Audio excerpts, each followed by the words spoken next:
네, 굉장히 오래간만에 우리 일반 성도 설교 시간을 갖게 되는 것 같습니다. 저는 이 시간을 통해서 지속적으로 성서에 나타난 믿음의 선진들의 삶을 통해서 하나님이 일하시는 방법과 하나님의 역사 원칙을 살펴보고 있습니다. 그동안 우리가 살펴본 사람은 모세와 아브라함과 모세, 그리고 사무엘, 그에 이어서 오늘은 솔로몬에 대하여 좀 살펴보려고 합니다. 너무 유명해서 사실은 소개하기도 그렇지만 솔로몬은 그 지혜의 왕으로 대단히 유명했죠. 아버지 다윗 왕과 함께 이스라엘 최고의 전성기를 구가했던 그런 왕이었습니다. 그런 평생에 1000번제라든지 1000여 명의 아내, 또 엄청난 그 부귀와 영광, 또 왕궁 건축을 포함한 그 재임 중에 대토목 건축 사업, 이런 다양한 일과 사건들을 경험합니다만은 특히 여호와의 성전 건축을 통해서 그 명성이 더욱더 높아졌죠. 한때 우리나라에서도 예배당 건축을 그 인생의 목표요, 일생의 꿈으로 삼고 있던 우리 이 땅의 목회자들에게 최고의 로망이기도 하고 또 최고의 모델이기도, 롤모델이기도 했습니다. 그뿐만 아니라 솔로몬은 우리의 인생살이에 있어서 삶의 지혜를 깨우쳐주는 잠언이나 전도서, 아가서의 저자로도 알려져 있고 수천 편의 그 주옥 같은 시가들을 지은 시인으로도 알려져 있죠. 솔로몬의 생애를 한마디로 표현하면 이 세상에 존재했던 모든 인간들이 소망했던 최고의 축복을 그 종류대로 다 받아서 누렸다, 이렇게 표현할 수 있을 것 같습니다. 하나님은 그 솔로몬의 믿음과 백성들을 사랑하는 진심을 귀하게 보시고 지혜는 기본이고 부귀와 명예에다가 최고의 권력과 능력까지 모든 것을 그에게 부어 주셨습니다. 그런데 그가 그렇게 누리면서 살아본 인생살이에 대한 솔로몬의 결론이 이렇습니다.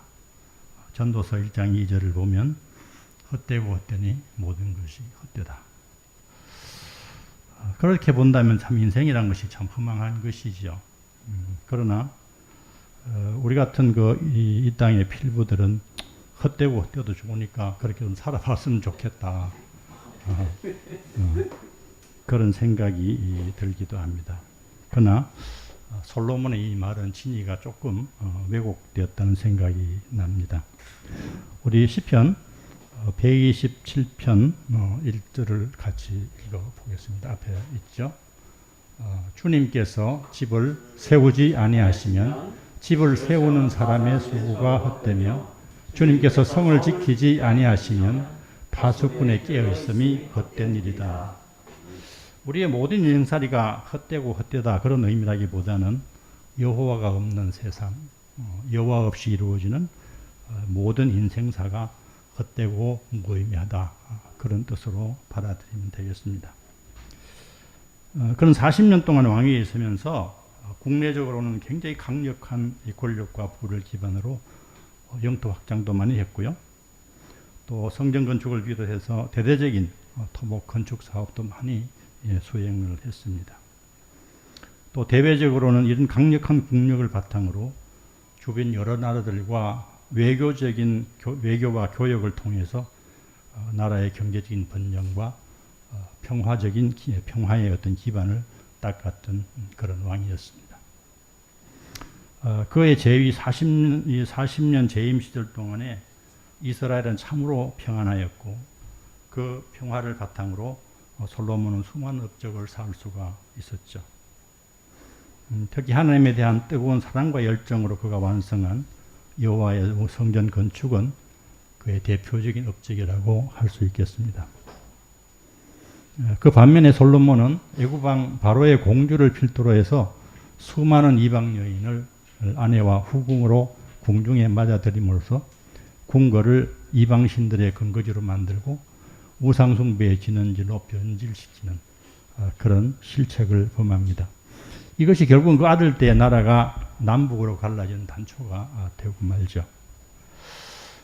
솔로몬에 대한 기록은 성경 사무엘서를 비롯해서 역대기, 열왕기 등 여러 곳에 나와 있는데 그 분량이 대단히 많고 방대합니다. 따라서 오늘 성경은 열왕기 사항을 본문으로 하고 그때그때 필요에 따라서 그와 관련된 다른 성경들을 참고하도록 그렇게 하겠습니다. 솔로몬이라고 하는 이름의 뜻은 살롬, 즉 평화라는 뜻입니다. 그의 또 다른 이름은 하나님의 사랑을 받은 자라고 하는 뜻의 여디디아이기도 하죠.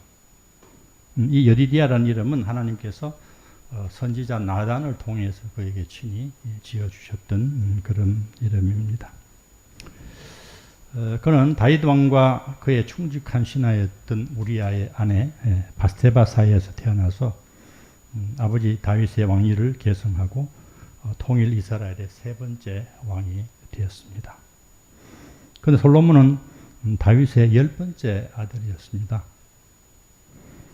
이 말은 그가 정상적인 왕위 계승 순서에 따라서 왕이 된 것이 아니라는 뜻이죠. 따라서 그가 왕위를 이어받는 그 작업은 순탄하지를 못했습니다. 또 역대상 3장 1절부터 9절까지에는 그 아버지 다윗에 대한 기록이 나와 있는데요. 그 기록을 보면 그 당시 왕들이 대부분이 그러했지만 다윗 왕도 아내가 9이나 되었습니다. 그리고 그들로부터 19명의 아들과 1명의 딸을 낳아서 다윗의 자녀가 20명이 되고요. 성경도 또 헷갈려서 어떤 성경에서는 이 자식의 숫자가 좀 달리 나오기도 해요. 솔로몬은 그런 다윗 왕의 10번째 아들로 태어난 것입니다. 솔로몬이 왕위를 이어받을 때 사실은 왕위 계승 서열 1순위는 솔로몬이 아니고 핫깃의 그 아들 그의 핫깃에게서 난 그의 이복형인 아도니아 왕자였는데요. 아도니아는 자기 왕위가 솔로몬에게 넘겨갈 낌새를 채고 자기 추종자들과 결속해서 왕위 찬탈을 도모하다가 미수에 그칩니다. 이런 우여곡절을 거쳐서 솔로몬이 왕위를 계승하였기 때문에 그의 정권이 안정을 찾기까지는 상당한 기간이 소요되었어요. 오늘 첫 번째 살펴볼 사건은 그 유명한 솔로몬의 일천번제 사건에 대해서 좀 먼저 살펴보겠습니다.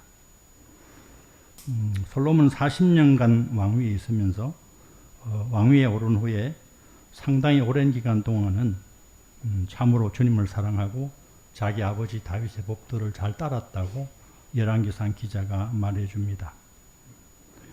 솔로몬 왕이 된 후에 먼저 기브온 산당으로 올라갔습니다. 거기서 그는 온 믿음과 진심을 다해서 성대하게 하나님께 제사를 드렸어요.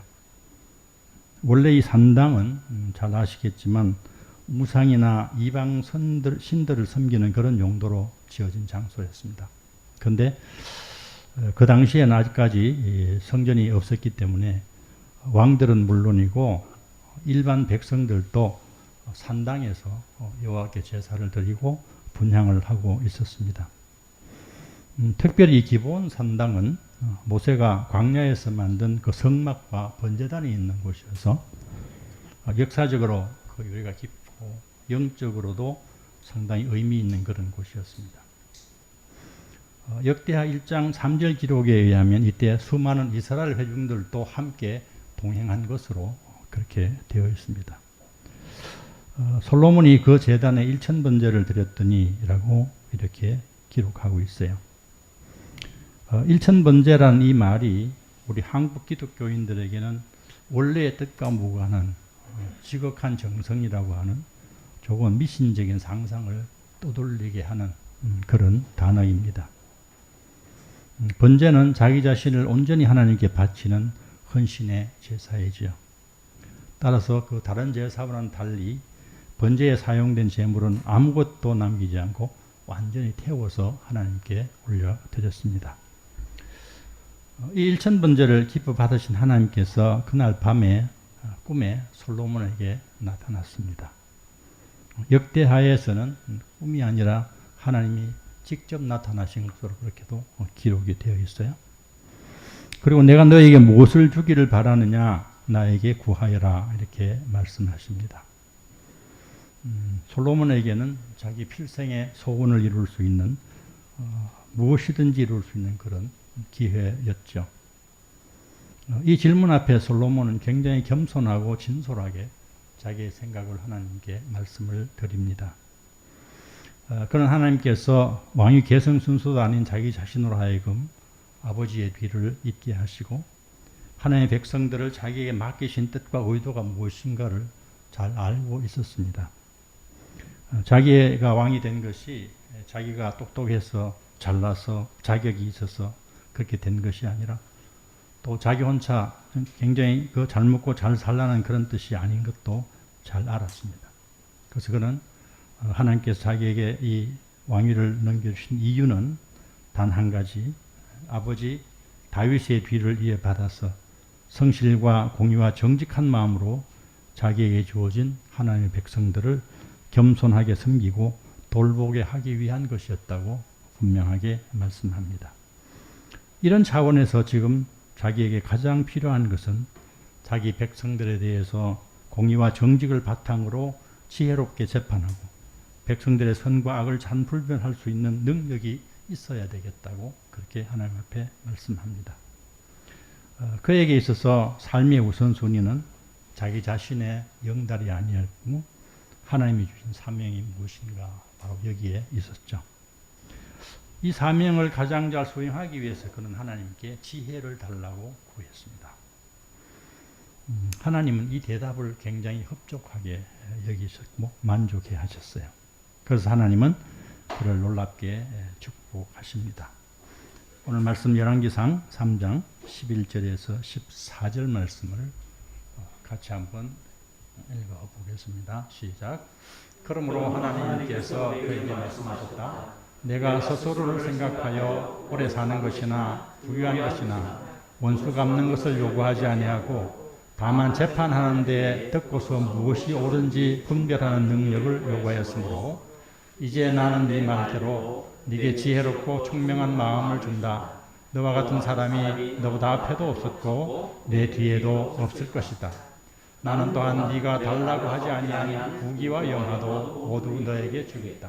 내 일생 동안 왕 가운데서 너와 견줄 만한 사람이 없을 것이다. 그리고 네 아버지 다윗과 한 것과 같이 네가 나의 길을 걸으며 내 법도와 명령을 지키면 내가 오래 살도록 해주겠다. 아멘. 역대상에서는 솔로몬이 지혜와 지식을 구했다 이렇게 기록이 되어 있는데요. 지혜와 지식은 비슷하지만 차이가 있습니다. 지식이라 하면 정보죠. 자기 어느 정도 자기의 노력으로 습득이 됩니다만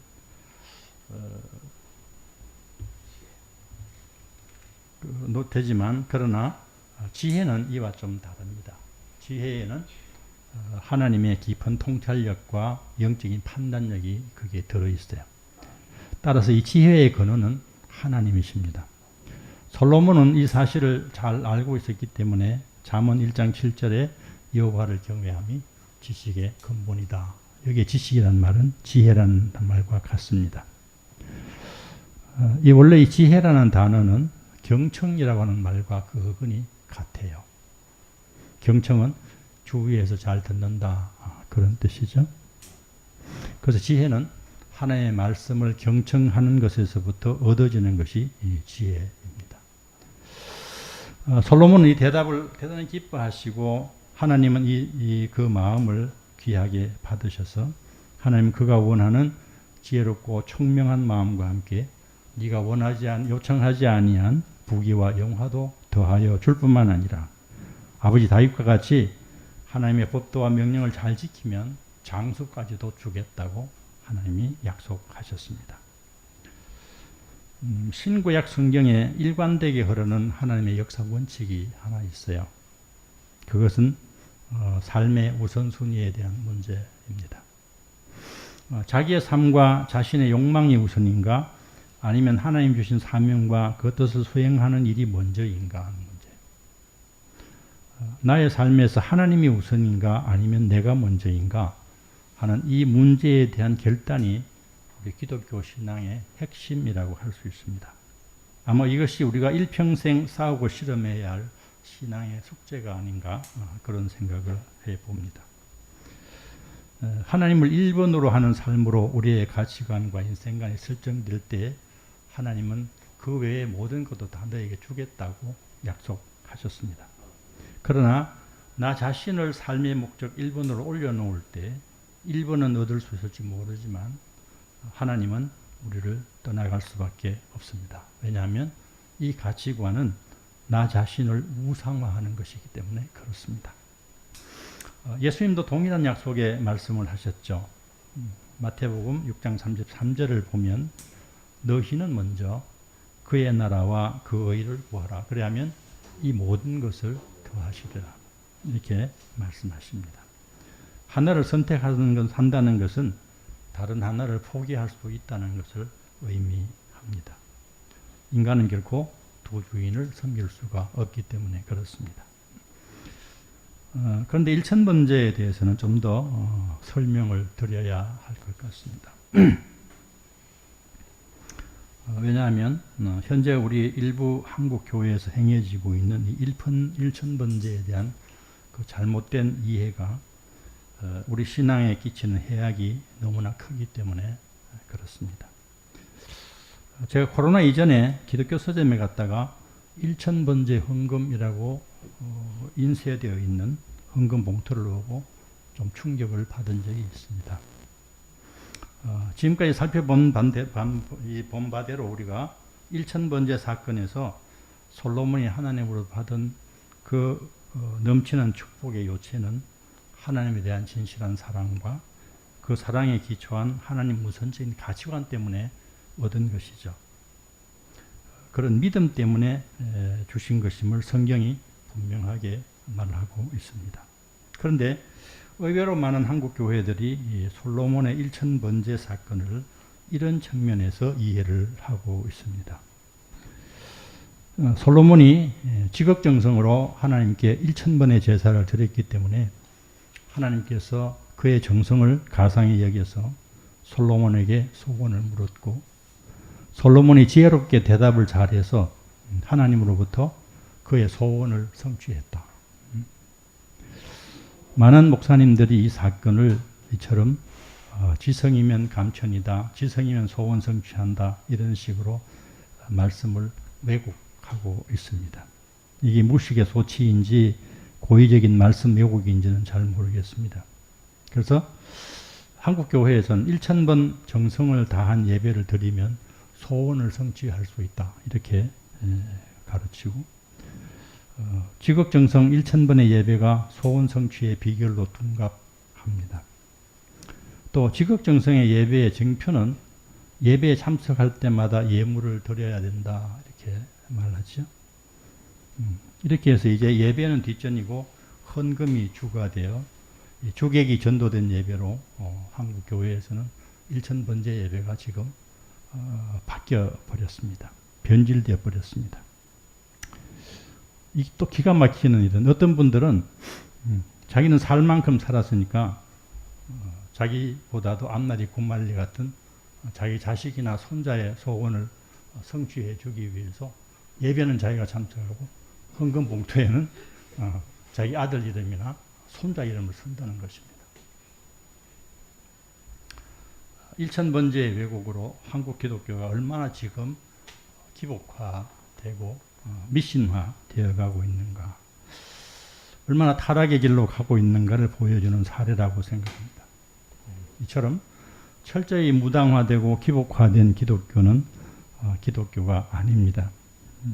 이런 그 왜곡된 성경 해석은 솔로몬의 1000번제가 1000번의 제사인가 아니면 1000마리의 번제물을 드린 것인가 라고 하는 이 유치한 논쟁이 자리를 잡고 있습니다.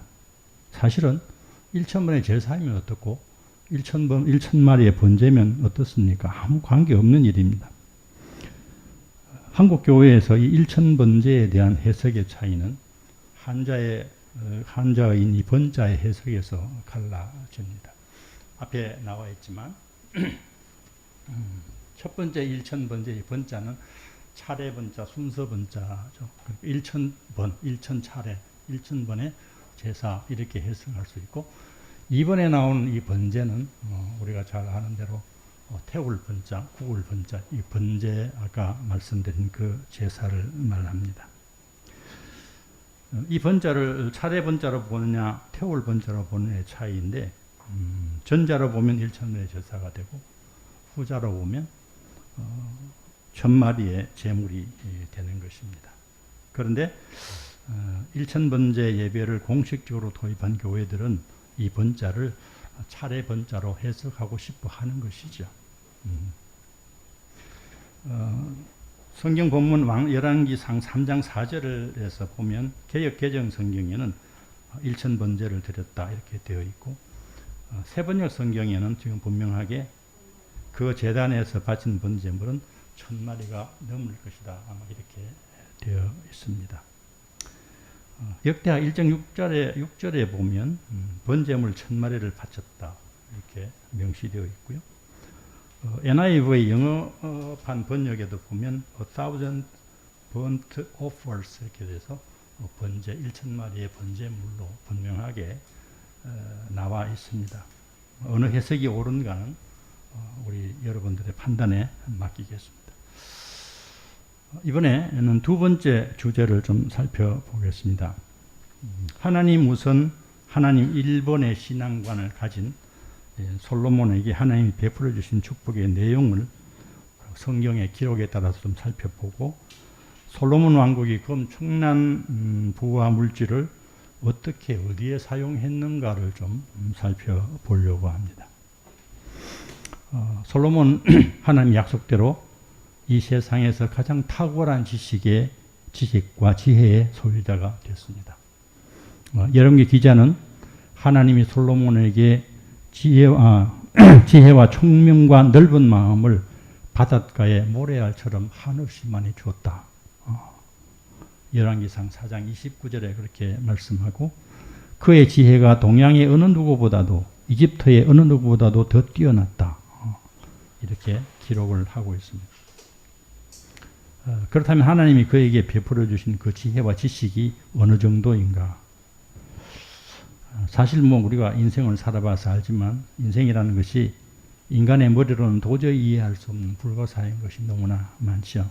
그런데 솔로몬은 하나님이 주신 지혜로 인생의 본질을 꿰뚫는 지혜와 잠언 3천을 말하였고 1,005편의 노래를 지은 시인이 되었다고 우리 열왕기상 4장 33절에 그렇게 말씀하고 있습니다. 이어서 지식으로 말하면 백향목에서 우솔초까지 모든 초목을 놓고 논할 수 있었을 뿐만 아니라 짐승과 새와 물고기에 이르기까지 어떤 동물에 관해서든지 막힘이 없을 만큼 그의 지식이 박식했다고 열왕기상 4장 33절에 그렇게 기록을 하고 있습니다. 솔로몬의 지혜는 한 아이를 두고 서로 자기의 아이라고 우기는 창기 두 사람의 분쟁을 해결해주는 그 유명한 솔로몬의 재판에서 그 진가를 유감없이 발휘하지요. 그렇다면 이 지혜와 지식에 대하여 하나님이 덤으로 더 얹어주신 부귀와 영화는 어느 정도 되었을까? 우리하고 별로 관계는 없지만 우선 솔로몬 왕국의 인구에 대해서 좀 기록을 따라가 보겠습니다. 열왕기 기자는 그 당시에 이스라엘 인구가 늘어나서 마치 바닷가의 모래알처럼 사람이 많았다. 이렇게 기록이 되어 있습니다. 왜냐하면 이 당시는 사실 인구가 곧 국력이었던 그런 시절입니다. 그렇게 인구가 많이 불어났음에도 불구하고 온 백성이 먹고 사는 걱정 없이 등 따숩고 배부르게 풍족하게 살았다고 기록하고 있습니다.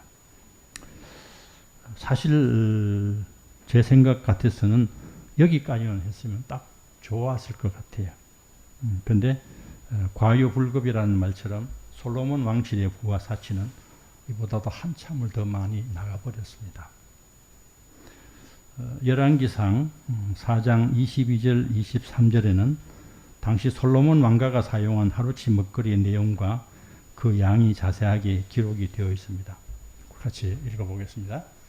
시작. 솔로몬이 쓰는 하루의 먹거리는 잘 빻은 밀가루 30섬과 거친 밀가루 60섬과 살찐 소 10마리와 목장소 20마리와 양 100마리와 그 밖에 수삼과 노루와 암사슴과 살찐 새들이 있었다. 예. 하기야 뭐 솔로몬의 그 왕궁에 후궁과 첩들만 해도 1000명이 넘었으니까 이 정도는 먹어야 되겠죠. 이 엄청난 그 왕실 음식을 조달하기 위해서 전국 각지에 먹거리 조달 책임자들이 다 배치되어 있었습니다. 또 솔로몬 왕국의 부에 관해서는 화폐는 물론이지만 원금이 너무 풍성해서 심지어 음과 같은 것은 보석축에도 끼지 못했고 길거리에 돌보다 더 많았다. 이렇게 기록을 하고 있습니다. 역대기에 보면 매년 솔로몬 왕가에 들어오는 금의 양이 기록이 되어 있는데요. 해마다 정기적인 조세 수입으로 솔로몬에게 들어오는 금의 무게가 금 666달란트, 666 기억납니까? 네. 그 외에도 무역 중개상으로부터 거둬들이는 관세 수입과 아라비아 왕들을 비롯해서 조공국에서 받아들이는 금, 그 외에도 국내의 지방 장관들이 보내오는 금도 이에 못지않게 많았다고 합니다. 이 달란트는 원래 무게 단위인데요. 지금으로 치면 666달란트는 금이 한 3톤 정도 됩니다. 23,000kg. 금 한 돈 3.75g으로 계산해 보면 이 수치는 무려 600만 돈이 넘어가지요. 근데 솔로몬 왕가에서는 이 엄청난 금을 가지고 무엇을 했던가 역대하에 그 하나의 신뢰가 기록이 되어 있습니다. 솔로몬이 이 금을 두드려 펴서 큰 금방패 200개와 작은 금방패 300개를 만들었습니다. 대략 한 달란트를 가지고 큰 방패 한 5개, 작은 방패 10개 정도가 나온다고 그러는데요. 그렇다면 이 금방패를 왜 만들었을까? 잘 아시는 대로 금은 성질이 너무 물러서 무기로 쓸 수가 없죠. 그렇다면 솔로몬이 만든 이 방패는 의존용이고 전시용이라는 뜻입니다. 의존용이고 전시용이라는 말은 바꿔 말하면 자기 과시용이라고도 할 수 있죠. 자기를 드러내고 과시하기 위해서 금방패를 500개나 만들었다는 그런 뜻입니다.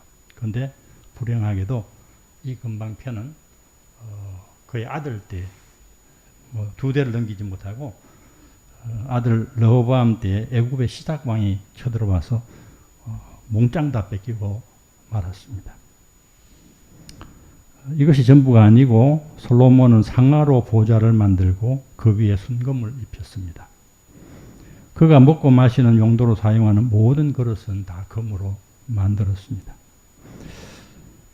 솔로몬은 이 막대한 부와 재정을 가지고 또 애국으로부터 엄청난 말들을 수입했어요. 그리고 병거를 만들고 마병을 양성합니다. 국방력을 강화하는 그런 차원이었겠죠. 역대하 1장 14절을 같이 보겠습니다. 시작. 솔로몬이 병거와 기병을 모으니 병거가 1400대, 기병이 12,000명에 이르렀다. 솔로몬은 그들을 병거 주둔성과 왕이 있는 예루살렘에다가 나누어 배치하였다. 이처럼 솔로몬이 이 당시에 첨단 무기라고 할 수 있는 병거를 1400대나 만들고 그 마병을 12,000명이나 육성했습니다.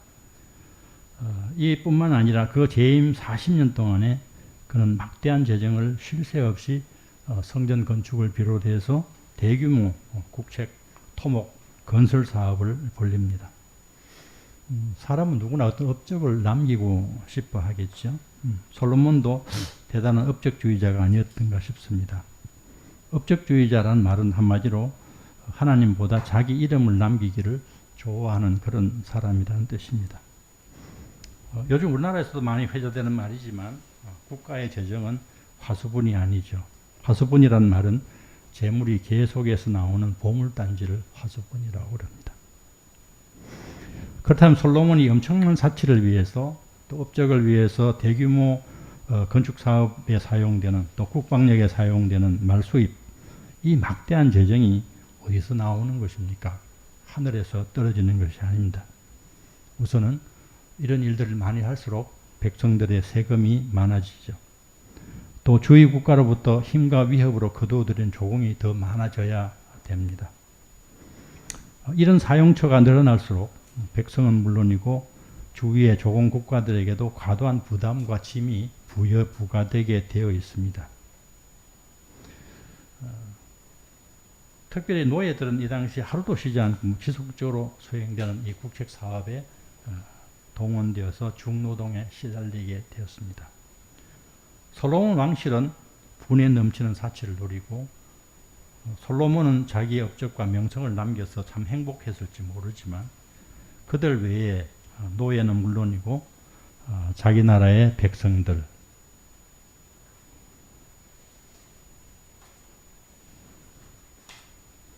또 그 주위의 부족과 국가들 어느 누구도 행복하지 않았습니다. 세월이 흐를수록 그들은 과도한 짐과 멍에에 짓눌려 지냈습니다. 열왕기상 12장 4절을 보겠습니다. 시작. 임금님의 아버지께서는 우리에게 무거운 멍에를 메우셨습니다. 이제 임금님의 아버지께서 우리에게 지워주신 중노동과 그가 우리에게 메워주신 이 무거운 멍에를 가볍게 해주십시오. 그러면 우리가 임금님을 섬기겠습니다. 이 말이 무슨 말인가 하면 솔로몬이 죽고 그 아들 르호보암이 왕위에 올랐을 때 백성의 대표들이 그를 찾아옵니다. 그리고 그 아버지 솔로몬이 그들에게 지은 과도한 멍에를 좀 가볍게 해달라고 요청을 했습니다. 왕 르호보암은 백성들의 요청을 들어주라고 하는 원로 그룹의 조언을 거부하고 자기 또래의 그 멍에를 더욱 무겁게 지어야 된다고 하는 그 자기 또래의 젊은 그룹들의 조언을 따르다가 이 사건은 결국 나라가 반쪽으로 갈라지는 직접적인 원인이 됩니다. 오늘 말씀에 이제 결론을 맺어야 될 것 같네요. 창업이 수성보다 더 어렵다 이런 말이 있습니다. 이 말은 축복과 물질에 대해서도 동일하게 적용이 되는 것 같습니다. 우리는 그 물질을 얻는 데는 굉장히 신경을 많이 쓰지만 어떻게 쓰는가에 대해서는 별로 신경을 쓰지 않습니다. 물질은 얻기보다는 얻은 물질을 잘 사용하고 잘 누리는 것이 훨씬 더 중요합니다. 또 얻은 물질을 잘 누리고 사용하는 것이 훨씬 더 어렵습니다. 축복도 받는 것보다는 받은 축복을 제대로 누리는 것이 더 어렵습니다. 솔로몬이 이 사실의 정인이 아닌가 싶습니다. 성경에 의하면 축복으로 얻어지는 물질 사용에 대한 대원칙은 물질을 자기 욕망대로 사용하지 말라는 것입니다. 물질에 지배당해서는 안 되고 오히려 물질을 지배하고 다스려야 된다고 말씀합니다. 물질에 지배당하는 삶이 되면 하나님의 존재를 잊게 되거나 고의로 하나님의 뜻을 무시하게 되기가 쉽기 때문에 그렇습니다. 바울 사도는 물질에 대한 원칙을 물질에 대해서 자유하라고 말씀합니다. 자족하는 신앙을 가져라고 말씀하죠. 사실 물질을 다스리는 것과 물질에 대해서 자족한다, 자유한다는 말은 같은 뜻입니다. 솔로몬은 하나님이 축복으로 베풀어진 그 엄청난 물질을 하나님의 뜻과는 별 관계없는 그런 사치와 허영, 자기 과시용, 업적과 실적 찾는 데만이 사용했습니다. 그 결과로 자기 한 사람은 행복하고 만족했을는지 몰라도 자기 외에 그 주위의 모든 사람들을 괴롭히는 대단히 불행한 결과를 가지고 왔습니다. 많은 물질이 재앙으로 바뀌었습니다. 저도 지난 과거를 돌아보면서 역설적이게도 하나님께서 물질을 풍족하게 허락하지 않으신 분에 대해서 참 감사하는 마음이 있습니다. 만약 하나님이 내가 원하는 만큼 물질을 주시고 마음껏 사용해도 될 만큼 풍성한 물질을 소유하고 있었다면 내가 그동안에 광풍같이 몰아치는 이 세상의 풍조와 도도한 물결처럼 흘러가는 이 시대의 흐름 가운데서 이 정도만이라도 하나님 우선주의적인 신앙과 가치관을 지킬 수가 있었을까 하는 생각이 있었기 때문에 그렇습니다. 특히 물질이 풍성했다면 아마 아이들의 과외 문제나 부동산 투기 문제에 대해서는 자유하기가 참으로 어려웠을 것 같은 생각이 들었습니다. 잘 감당하지 못할 바에야 없는 것이 오히려 축복일 수도 있겠다는 생각이 들었습니다. 제 직장 동료는 저와 같이 있을 때 여의도의 40평 아파트를 팔아서 한 아들과 한 딸, 두 아들의 대학과의 입시에 다 쏟아부었습니다. 제가 그것을 옆에서 봤습니다. 우리는 팔 데가 없어서 그렇게 못했지만 아마 그게 대부분의 사람들일 수 있을 것 같습니다. 이제 잠언 30장 7절에서 9절까지 우리 아굴의 기도문을 함께 읽고 마치겠습니다. 30장 7절부터 시작. 주님께 두 가지 간청을 드리니 제가 죽기 전에 그것을 이루어 주십시오. 허위와 거짓말을 저에게서 멀리하여 주시고 저를 가난하게도 부유하게도 하지 마시고 오직 저에게 필요한 양식만을 주십시오. 제가 배가 불러서 주님을 부인하면서 주가 누구냐고 말하지 않게 하시고 제가 가난해서 도둑질을 하거나 하나님의 이름을 욕되게 하거나 하지 않도록 하여 주십시오. 오늘 이 아굴의 기도가 우리 모든 넘어서 기도 이 식구들 마음 가운데 한 울림이 되고 또 함께하는 기도가 되었으면 참 좋겠습니다. 네, 기도하겠습니다. 하나님 아버지, 솔로몬의 그 화려하고 참 엄청난 모든 사람이 부러워하는 그 생애를 저희 돌아보면서 과연 이것이 하나님이 원하시는 삶인가를 다시 한번 생각해 볼 수 있는 귀한 시간을 허락하여 주시니 감사합니다. 하나님, 저희는 참 물질을 얻고 축복을 받고 여기에는 굉장히 관심이 많지만 그러나 그 물질을 참 감사하고 참 잘 사용하고 또 마음껏 누리는데 저희들이 참으로 별로 신경을 쓰지 않습니다. 하나님 아버지, 참 물질은 축복은 얻는 것도 중요하고 받는 것도 중요하지만 사용하는 것이, 누리는 것이, 잘 사용하는 것이, 주의 뜻에 합당하게 사용하는 것이 더욱더 중요한 것임을 오늘 말씀을 통해서 깨닫게 해 주시기를 원합니다. 솔로몬의 참 이 삶에 하나님께서 축복하셨던 이유는 그가 하나님 1번 중심의 이 삶을, 가치관을 분명히 했기 때문임을 저희들이 기억하게 하시고, 하나님 아버지, 저희가 참으로 우리의 삶의 1번을, 우선순위의 1번을 늘 하나님으로 놓고 사는 그런 인생으로, 그런 삶으로 결단할 수 있는 믿음도 저희 가운데 허락해 주시기를 간절히 소원합니다. 오늘도 귀한 말씀 주셔서 감사하고 예수님의 이름으로 기도하옵나이다. 아멘.